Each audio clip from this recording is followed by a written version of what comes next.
Hello दोस्तों, मैं चंदन कुमार आपके अपने YouTube चैनल मैराथन जीके में आप सबों का स्वागत करता हूँ। दोस्तों, आज की जो वीडियो है ये फिजिक्स में साइंस इम्पोर्टेंट MCQ की सीरीज जो हम लोगों ने चलाई थी, 1 से 11 सीरीज जो चलाई थी, 1 से 11 सीरीज, इस सीरीज की ये चौथी वीडियो है और इसे हम भाग 4 नाम देते हैं। और इसमें हम लोग करीब करीब 40 प्लस से 50 के आसपास के क्वेश्चनों को देखने वाले हैं, जो सिर्फ 6 क्वेश्चन में ही सिमट गया है। ठीक है, तो दोस्तों आप इस वीडियो को पूरा अंत तक देखिएगा और सारे क्वेश्चंस को अपने माइंड में बैठा लीजिएगा, क्योंकि इससे बेहतर और इससे बाहर कोई भी एग्जाम क्वेश्चन नहीं पूछेगा। हमने पूरे नियर अबाउट जो कहते हैं चारों तरफ के प्रश्नों को इसमें हमने समाहित किया है। तो चलिए हमारे साथ बने रहिए, वीडियो को स्किप मत कीजिएगा दोस्तों, क्योंकि एक एक क्वेश्चन आपकी लाइफ बना सकता है, इसलिए बहुत महत्वपूर्ण है। चलिए दोस्तों, तो देखते हैं इस भाग का पहला क्वेश्चन और इस सीरीज का 21वां क्वेश्चन। और ये क्वेश्चन कह रहा है कि 40 डिग्री सेंटीग्रेड जो तापमान होता है वह फ़ारेनहाइट में कितने डिग्री के बराबर होगा। ठीक है, 40 डिग्री सेंटीग्रेड कितने डिग्री फ़ारेनहाइट ताप के बराबर होता है। यह क्वेश्चन कई बार प्रतियोगिता परीक्षाओं में पूछ लिया गया है, 1-2 बार तो बीपीएससी में भी रिपीट हो चुका है क्वेश्चन। और इसका सही जवाब है आपका 104 डिग्री फ़ारेनहाइट। 104 degree Fahrenheit. ये 104 डिग्री फ़ारेनहाइट क्या है, कैसे बना, इसे हम अभी जस्ट देखते हैं। तो देखते हैं 104 डिग्री फ़ारेनहाइट कैसे हुआ। दोस्तों, इससे पिछले वीडियो जो इस सीरीज की थी, तीसरी जो भाग थी, उसमें हम लोगों ने टेम्परेचर से रिलेटेड 1-2 क्वेश्चन किया था, जिसमें हमने आपको बताया था कि क्या जो सेल्सियस होता है, जो सेंटीग्रेड होता है, फ़ारेनहाइट होता है, रोमन होता है, केल्विन होता है, उसका कहाँ से कहाँ तक रेंज होता है। दोस्तों, अगर इन सारे पैमानों का एक रिलेशन देखें तो वह रिलेशन आपको याद होगा, तब जाके ये क्वेश्चन बड़े आसानी से बन जाता है। जैसे रिलेशन क्या याद रखना है, तो C/100 बराबर F-32 बटा 180 बराबर R-0 बटा 80 बराबर K-273 बटा 100।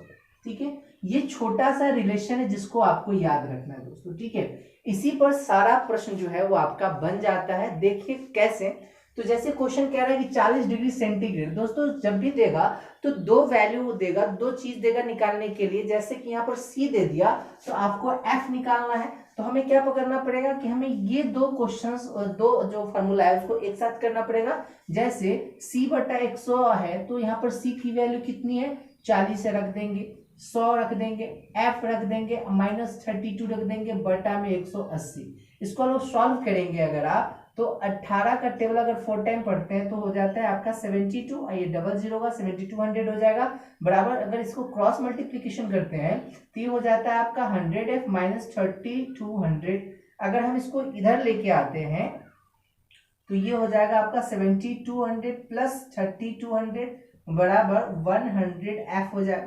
दोनों को जोड़ दो आप, तो जोड़ोगे तो कितना हो जाएगा, 104/00 इतना हो गया, बराबर आपका हो जाता है 100F।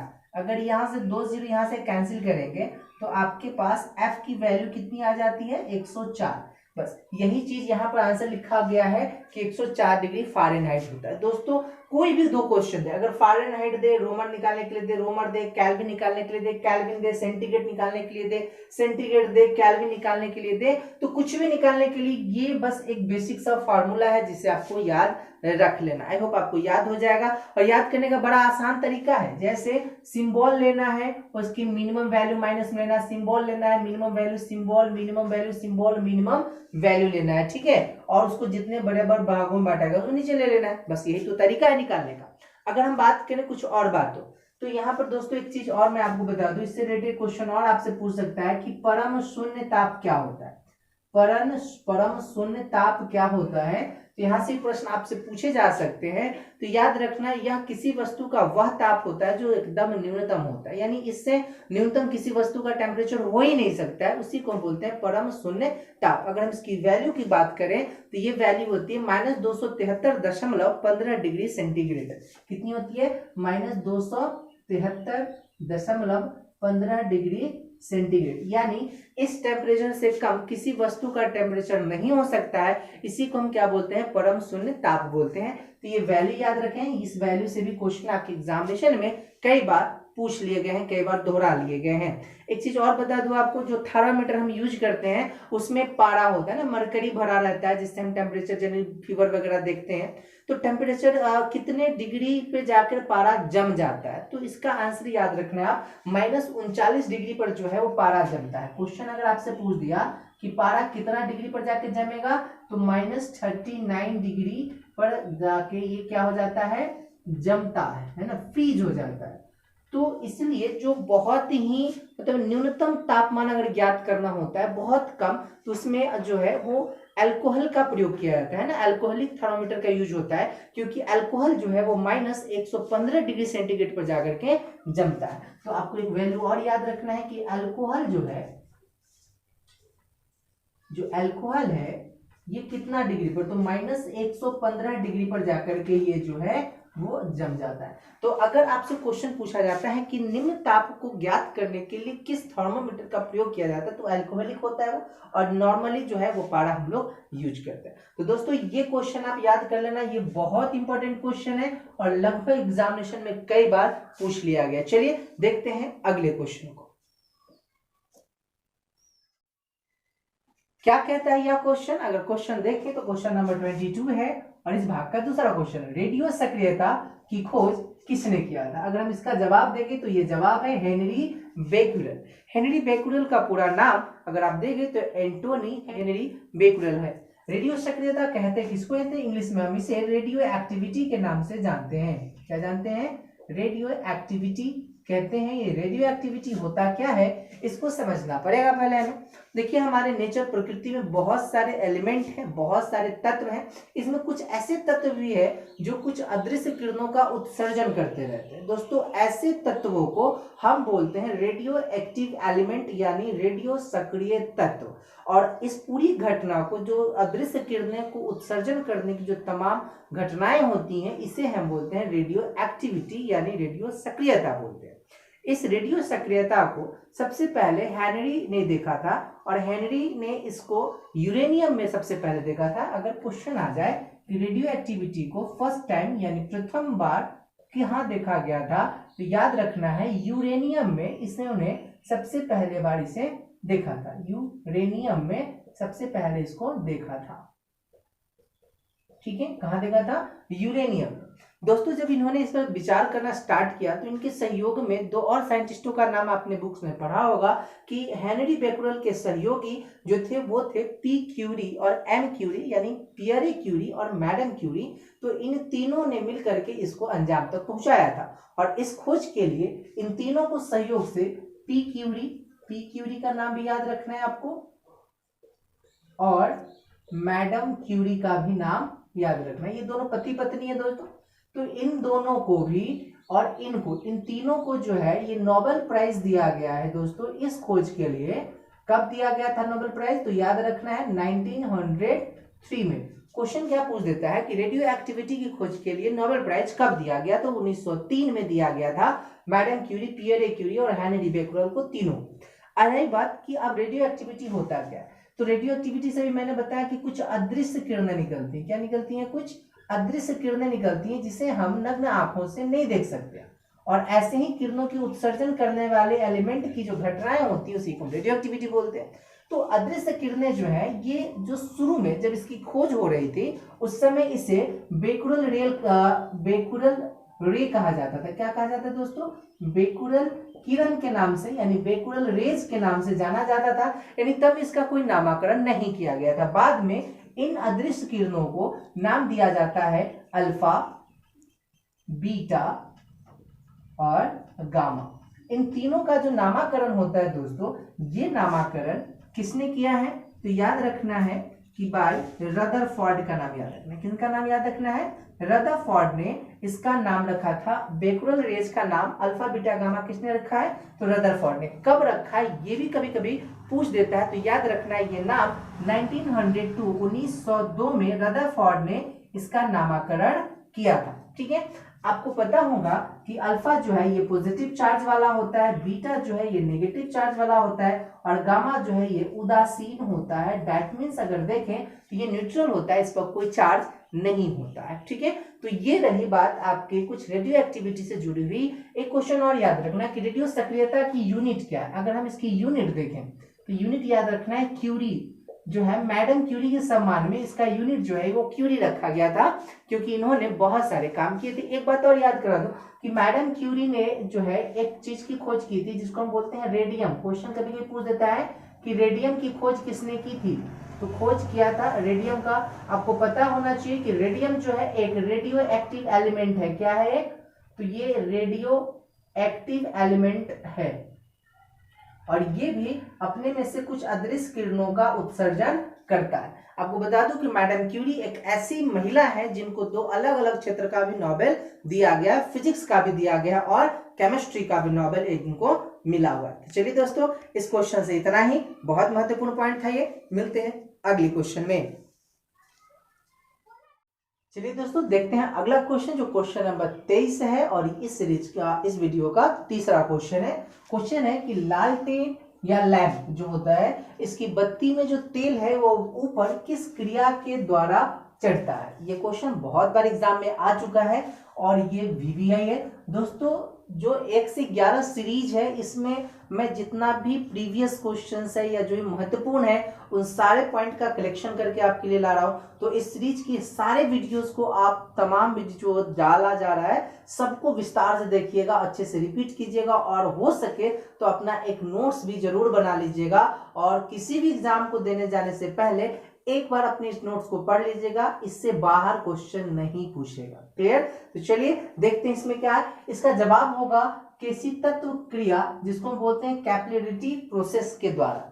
अब दोस्तों, ये कैपिलरिटी प्रोसेस क्या होता है, केसी तत्व क्रिया क्या होता है, इस चीज को समझते हैं। इसको समझने के लिए हमें पहले बत्ती समझना। जो तेल की बत्ती होती है वो एज अ कैपिलरी ट्यूब काम करता है। अभी कैपिलरी ट्यूब क्या होता है, तो सबसे पहले हमें ये जानना है कि कैपिलरी ट्यूब क्या होता है। कैपिलरी ट्यूब की बात करें, इसको हम बोलते हैं केस नली कह सकते हैं आप इसे, या आप इसको आप केशक नली भी कह सकते हैं। केश नली लेके चलते हैं, केश नली। ये होता क्या है, तो एक छोटी सी ट्यूब होती है दोस्तों, एक खोखली ट्यूब होती है, एक नली होती है जिसकी त्रिज्या बहुत कम होती है और वो एक समान होती है। इसको हम क्या कह सकते हैं कि एक खोखली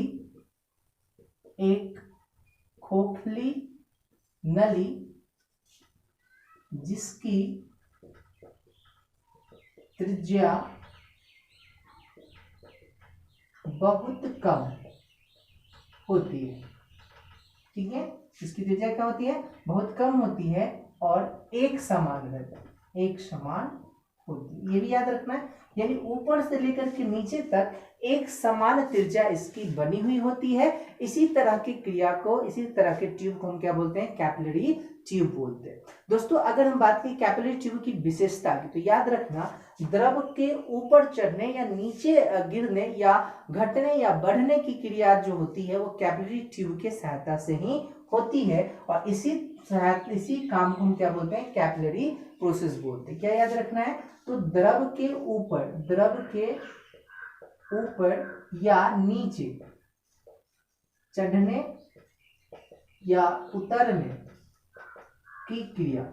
ध्यान देना, मैं क्या बता रहा हूं कि द्रव के ऊपर या नीचे चढ़ने या उतरने की क्रिया को हम क्या बोलते हैं, कैपिलरिटी प्रोसेस बोलते हैं, जो कैपिलरी ट्यूब में घटित होता है। यह क्वेश्चन बहुत बार एग्जामिनेशन में पूछ लिया जाता है। ठीक है, तो केस नली की त्रिज्या जो उतरना चढ़ना, ये भी याद रखना कि जो कोई भी द्रव अगर ऊपर चढ़ता है या नीचे उतरता है, ये जो चढ़ना उतरना होता है यह निर्भर किस पे करता है, तो याद रखना निर्भर करता है, ये निर्भर करता है केस नली की त्रिज्या, केस नली की त्रिज्या।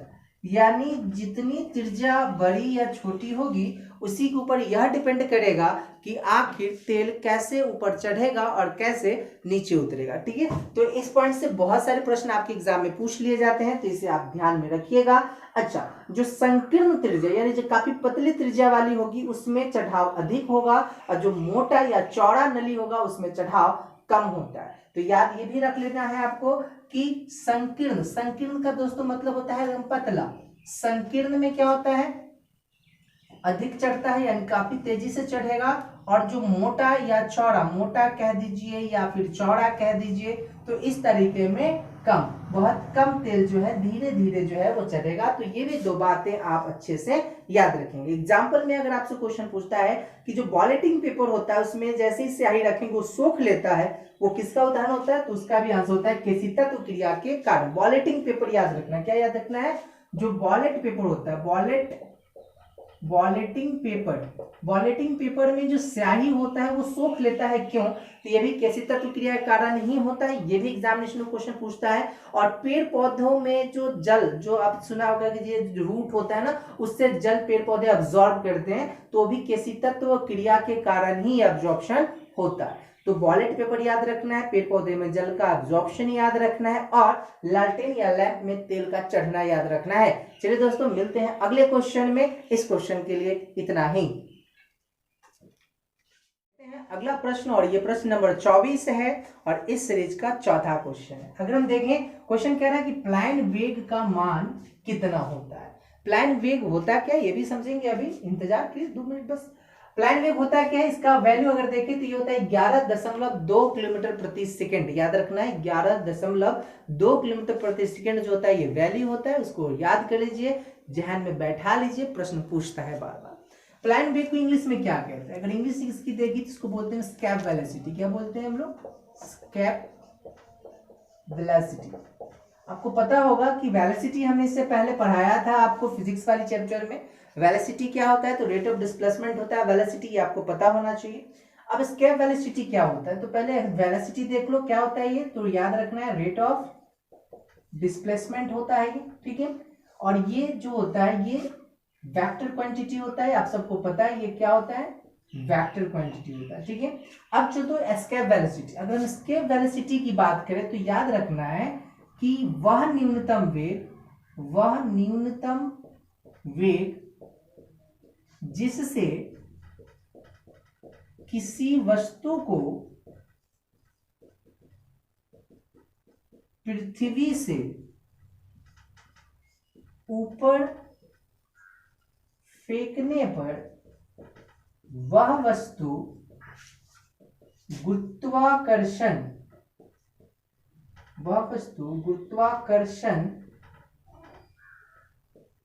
क्षेत्र पार करके अंतरिक्ष में चला जाता है,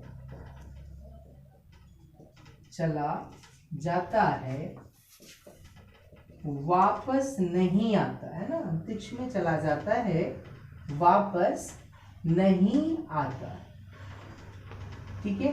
तो इस मिनिमम वेलोसिटी को ही हम क्या बोलते हैं कि उसे हम बोलेंगे, याद रखना, वह न्यूनतम वेग जिससे किसी वस्तु को पृथ्वी से ऊपर फेंकने पर वह वस्तु गुरुत्वाकर्षण क्षेत्र, जो पृथ्वी का गुरुत्वाकर्षण क्षेत्र होता है, एक मिनट सॉरी, गुरुत्वाकर्षण क्षेत्र जो होता है अगर उसको क्रॉस करके वो स्पेस में हमेशा के लिए चला जाए तो उस वेग को हम क्या बोलेंगे, एस्केप वेलोसिटी बोलते हैं। दोस्तों जितनी भी सैटेलाइट्स वगैरह लॉन्च की जाती है उस सब इसी वैल्यू को लगभग मेंटेन करके फेंका जाता है ना, तो इस वैल्यू को हम बोलते हैं। अगर पृथ्वी से किसी चीज को अगर आप इतनी स्पीड से फेंक देते हो ना, 1 सेकंड में अगर 2 किलोमीटर फेंक देते हो वो वापस रिटर्न नहीं आएगा, इसी को हम बोलते हैं स्केप वेलोसिटी। दोस्तों ये जो वैल्यू है ये आप याद रखना फॉर अर्थ, यानी ये पृथ्वी के लिए है। अगर आपसे पूछ दे भाई बताओ मून के लिए क्या होगा, तो मून पर से फेंकने के लिए हमें चाहिए 2.4 किलोमीटर प्रति सेकेंड की वैल्यू हमें चाहिए। कहीं कहीं 2.37 किलोमीटर मिलेगा, बट वो आंसर्स आपके एग्जामिनेशन के लिए ठीक नहीं होता, आपके एग्जाम में यही आंसर एप्रोप्रिएट होगा। चलिए दोस्तों तो इस क्वेश्चन से इतना ही, जानते हैं अगले क्वेश्चन में क्या आता है। दोस्तों बात करते हैं अगले प्रश्न की, प्रश्न नंबर 25 है और इस भाग का 5वां क्वेश्चन। अगर 25 नंबर क्वेश्चन देखिए तो कह रहा है कि ध्वनि कि किस गुण के कारण जो आवाज है, जो ध्वनि है वो मोटा या पतला सुनाई देता है, ठीक है। किस गुण के कारण आवाज का मोटापन या आवाज का पतलापन जो है वो सुनाई देता है। तो अगर हम बात करें आवाज के मोटापन या पतलेपन की, तो ये होता है तारत्व के कारण यानी पिच के कारण। अब हम समझेंगे यहाँ कि ये पिच क्या होता है, तारत्व क्या होता है। इससे पहले कुछ क्वेश्चंस आप यहाँ से देखो। जैसे ध्वनि की बात करें तो ध्वनि को हम इंग्लिश में बोलेंगे साउंड, और साउंड क्या है, ये आपको मैंने पिछले भी वीडियो में बताया था कि यह एक अनुदैर्ध्य तरंग होता है। क्या होता है ये, तो अनुदैर्ध्य तरंग कहेंगे आप इसे, जिसको इंग्लिश में बोलते हैं लॉन्गिट्यूडनल वेव। ध्वनि कंपन से उत्पन्न होता है, ये भी आप जानते हो। अब चलते हैं कि ध्वनि के जो कुछ गुण हैं, जो गुण होते हैं ना, जिसमें ज्यादातर जो है वो मेनली 3 गुण होते हैं जिसके कारण आवाज पर कुछ प्रभाव पड़ते हैं। जिसमें पहला गुण है आपका तारत्व। देखो तारत्व क्या होता है, तो इस गुण के कारण जो आवाज है वो तीक्ष्ण, तीक्ष्ण का मतलब क्या होता है, बहुत ही पतला, कान को भेद देने वाला, ठीक है, तीक्ष्ण आवाज सुनाई देना या फिर मोटा आवाज सुनाई देना, ये गुण कहलाता है आपका तारत्व। याद रखना जो तारत्व होता है ये फ्रीक्वेंसी पर डिपेंड करता है। किस पे दोस्तों, आवृत्ति कहते हैं ना, आवृत्ति पर निर्भर करता है, याद रखिएगा। कई बार क्वेश्चन पूछा है ये कि तारत्व जो है वो किस पर डिपेंड करता है, तो आवृत्ति पर निर्भर करता है। अगर दूसरे गुण की हम बात करें तो दूसरा गुण है आपका लाउडनेस, जिसको हम बोलते हैं तीव्रता। क्या बोलते हैं, तीव्रता बोलते हैं दोस्तों। इसके कारण क्या होता है, तो आवाज जो है हमें वो तेज या धीमा सुनाई देता है, ठीक है। कैसा सुनाई देगा, तेज या धीमा सुनाई देता है, और ये डिपेंड करता है साउंड के एम्पलीट्यूड पर, है ना। किस पर डिपेंड करता है, तो एम्पलीट्यूड पर डिपेंड करता है, जिसको हम लोग हिंदी में बोलते हैं आयाम बोलते हैं। क्या बोलते हैं हम लोग, आयाम। तो ये आयाम पर निर्भर करता है, एम्पलीट्यूड पर निर्भर करता है। अब चलो कि कभी कभी आपने सुना बड़ा लाउड आवाज है, बड़ा स्लो आवाज है, ड्यू टू तीव्रता होता है। और कभी कभी बड़ा, जैसे मच्छर कान के पास आके बड़ा तीक्ष्ण आवाज में बोलता है, दैट मींस उसमें पिच की मात्रा काफी ज्यादा होगी। और तीसरा गुण जो है वो कहलाता है आपका गुणता, जिसे हम इंग्लिश में कहते हैं क्वालिटी। इस गुण के कारण क्या होता है कि 2 अलग अलग आवाजों में डिफरेंस पता चलता है। क्या होता है इसमें, तो याद रखना है आपको कि 2 अलग अलग आवाज यानी ध्वनि में अंतर पता चलता है, अंतर पता चलता है। तो दोस्तों ये याद रखना है, ये 3 गुण है, जिसमें से एक गुण के बारे में आपके क्वेश्चन थे कि किसका ध्वनि जो है हमें मोटा या पतला सुनाई देता है। देखो जो गुणता वाला क्वेश्चन वो ऐसे पूछता है कि किसी 2 वाद्य यंत्र पर 2 आवाजों में जो बजाई गई धुन होती है उसके अंतर आवाज हमें पता चलता है ड्यू टू गुणता, ड्यू टू क्वालिटी होती है। दोस्तों एक चीज और बता दो, जो तीव्रता होता है इसका जो यूनिट होता है, अगर हम यूनिट देखें इसकी, तो यूनिट इसके कई होते हैं। जैसे डेसिबल जो इसका एकदम कह लीजिए एक तरह से बड़ा प्रैक्टिकल यूनिट होता है ये डेसिबल, ठीक है। क्या होता है ये, बहुत ही प्रैक्टिकल यूनिट होता है डेसिबल।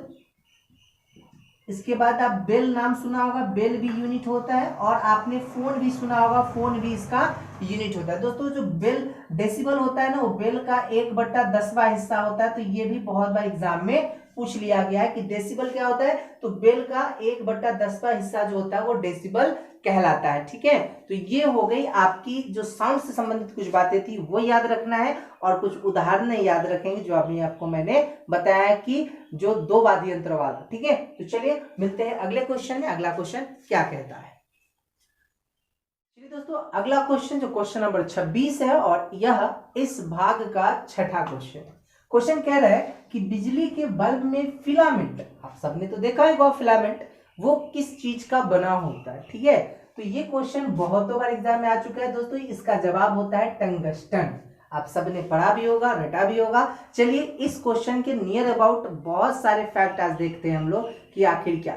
सबसे पहला क्वेश्चन ये कि जो बिजली का बल्ब है इसको किसने बनाया था, ठीक है। तो अगर हम इसके आविष्कारक की बात करें, कौन है इसका आविष्कारक, तो आविष्कारक की बात करें तो याद रखना ये थॉमस अल्वा एडिशन का नाम तो आप सबने सुना ही होगा, थॉमस अल्वा एडिशन। इन्होंने दुनिया को एक बहुत ही खूबसूरत उपहार के स्वरूप में दिया था जिससे आज पूरा दुनिया रोशन है, वो है बिजली का बल्ब। थॉमस अल्वा एडिशन ये जो है ये एक अमेरिकन साइंटिस्ट है, और इन्होंने लगभग कह लीजिए कि अपने नाम पर 1000 से भी ज़्यादा पेटेंट करवाए हैं। बहुत ही प्रसिद्ध वैज्ञानिक रहे हैं अपने क्षेत्र के ये। और अगर हम इनका जन्म देखें तो 11 फरवरी 1847 को इनका जन्म हुआ था। यूएसए में। और ये बड़ा ही मंदबुद्धि बच्चे थे, बहुत मंदबुद्धि किस्म के बचपन बिता इनका, आगे चलकर बहुत बड़ा साइंटिस्ट बन गए जिसमें इनकी माँ का बहुत योगदान था। थॉमस अल्वा एडिसन की एक बड़ा प्रसिद्ध लाइन है दोस्तों, जो अपने आप में एक नई एनर्जी देती है। आप याद रखना उस लाइन को। इन्होंने कहा था कि जीनियस व्यक्ति 1% प्रेरणा और 99% अपने मेहनत से ही कोई खोज करता है।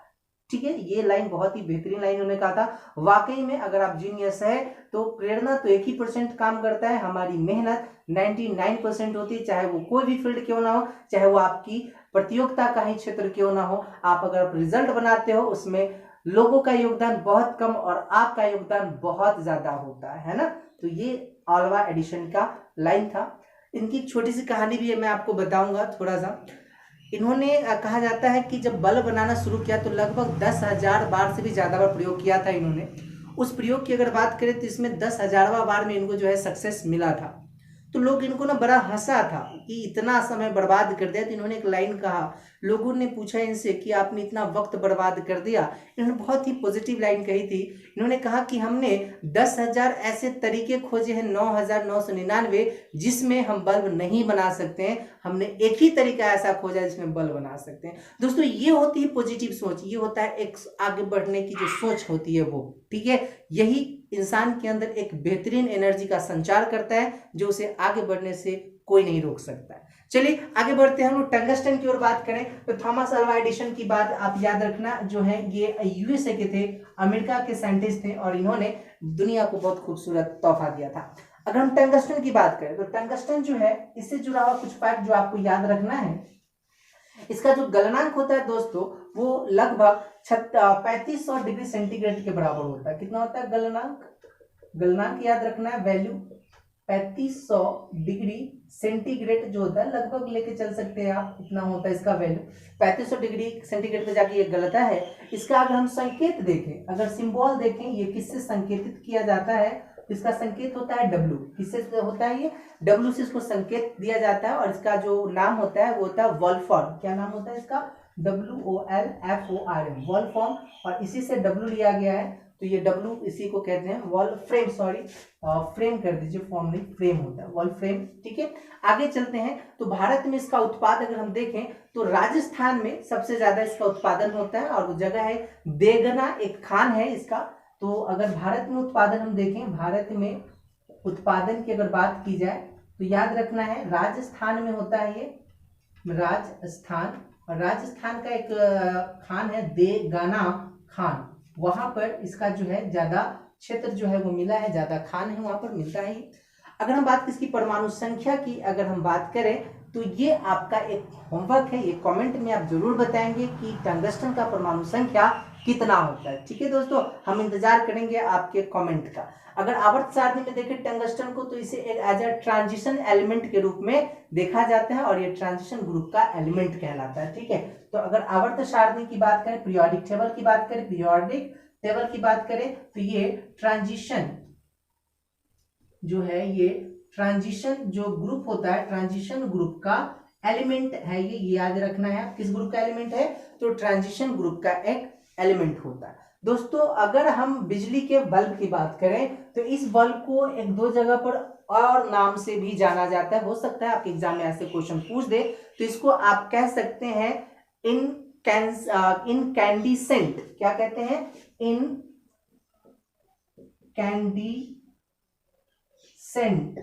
इनकैंडिसेंट लैंप भी इसको कहा जाता है। ठीक है, क्या कहा जाता है? इनकैंडिसेंट लैंप भी इसे आप कहते हैं, जिसको हिंदी में हम ताप दीप्त बोलते हैं। ठीक है, तो कभी कभी इस लाइन से भी आपके प्रश्न जो है एग्जाम में पूछ लिए जा सकते हैं। तो दोस्तों इसे याद रखेंगे, ये क्वेश्चन है 26वां। दोस्तों ये वीडियो थोड़ा सा लंबा हो रहा था, इसलिए बहुत सारे प्रश्न हम लोगों ने देख लिया था। 26वां क्वेश्चन तक ही रखते हैं आज की वीडियो और अगली वीडियो का थोड़ा सा इंतजार करें, हम जरूर बहुत जल्द भाग 5 इस सीरीज के लेके आने वाले हैं। जैसा कि आपको पता था ये सीरीज 1 से 11 का चौथा सीरीज था, चौथा भाग था और इसमें हम लोगों ने बहुत महत्वपूर्ण प्रश्नों को किया।